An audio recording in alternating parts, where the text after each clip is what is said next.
How you all doing? It's your buddy Jay here. We're doing a random detour today, and we're going to talk about 5 things you need to know about daily driving at Caterham. Welcome, friends, to the Never Ending Weekend.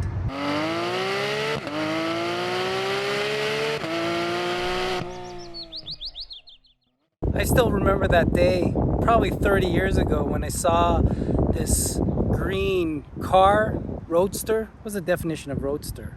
This green roadster with yellow stripes and a big 7 in the grille. I later found out that was a Caterham 7, and it was painted in the Lotus race livery. Caterham is a British car manufacturer established in a small town named, you guessed it, Caterham, in the UK, just south of London. Caterham launched the initial Caterham 7 in 1973 after buying the rights to continue production of the Lotus 7, designed by Lotus founder Colin Chapman, who's famous for the light is right philosophy, encapsulated by his statement saying that more power makes you faster in the straights, subtracting weight makes you faster everywhere.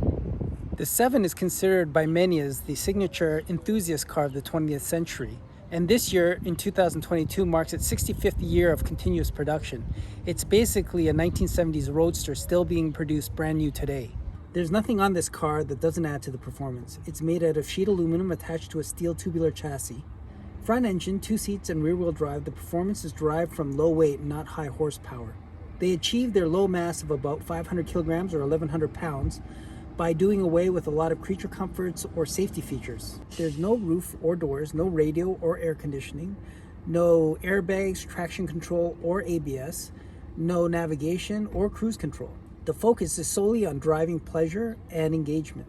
The 7 was offered as a full car or a kit car in the UK, but because of importation laws, it's kind of complicated to get one in North America, but if you want one, you can get one.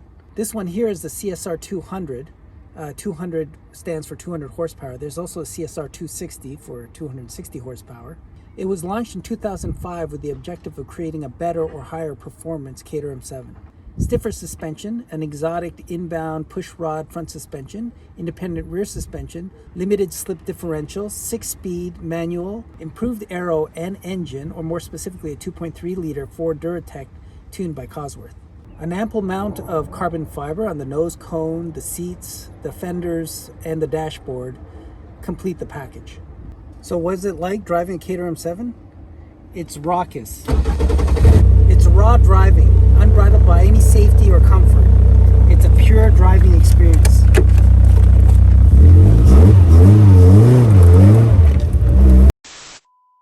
And I'm all about the driving experience. And I always imagined that the shortcomings of driving at Caterham would be outweighed by the advantages of the fun, engaging drive. But now owning one, I'd like to share a few things. Number 1, and this might be obvious, it's really windy and loud in here. A lot of air moves through the cabin, so the faster you go, the louder it gets. It's fun and definitely an experience, and you feel one with nature, so it's super engaging. But it gets old really fast.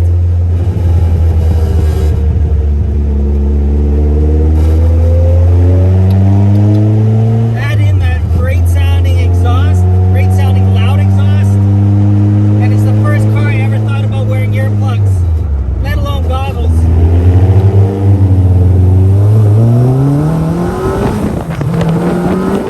Number 2, the flywheel is light. This was the most surprising thing for me. Great for a responsive engine, but things like low-speed traffic, reversing, or starting from a stop, you'd really have to focus on being smooth. Let's just say stalling in traffic wasn't uncommon. Number 3 is another obvious one. There's not very much storage. But to the Caterham's credit, it's amazing how much stuff you can stuff back there in that little trunk. I was out for a drive one day, and on a whim, I went to the supermarket just to pick up something. And I don't know what I was thinking, but I came out of the supermarket with a cart full of groceries. But amazingly, it all fit. Plus, if you're by yourself, you have this other seat right beside you to place things on. And personally, that's come in handy. Number 4, it's hard to get in and out of. Even for someone of my stature, it's hard to squeeze in and out of this cockpit. Removing the steering wheel, making your way into the seat, making sure you're not grabbing onto something that'll break, putting on this racer cool but cumbersome harness is all an ordeal. If you realize you forgot something after settling in, you start weighing the pros and cons of getting back out again to get the thing that you forgot, or if it was just worth leaving it alone. Even if you need to just move the car a little bit to repark it or reposition it after you parked, I found myself pushing it because it's so light, then getting in and starting up the car and feathering that clutch. And finally, number 5, it gets really hot in here. There's a lot of heat that moves from the engine bay through the firewall into the cockpit. I mean, you're not going to burn yourself, but to put it in a real world perspective, it's kind of like putting your car's heater at the warmest setting and letting it blow at a medium speed. Mind you, there was one evening, a particularly cold evening, where I was on the highway for about an hour, and along with the heat radiating from the engine bay, I actually turned on the car's heater, and that warmth really helped me a lot. But most of the time, it's like a paradox, because the days you want to take this car out, it's sunny and warm, and those are the days you don't want the heat coming into the cockpit. I know this video is kind of silly. Who would consider buying Caterham as their main car? But to be honest, when I was younger, I did consider saving up my money and buying it as my only vehicle. But good thing I didn't. Until next time, have a great weekend, everyone.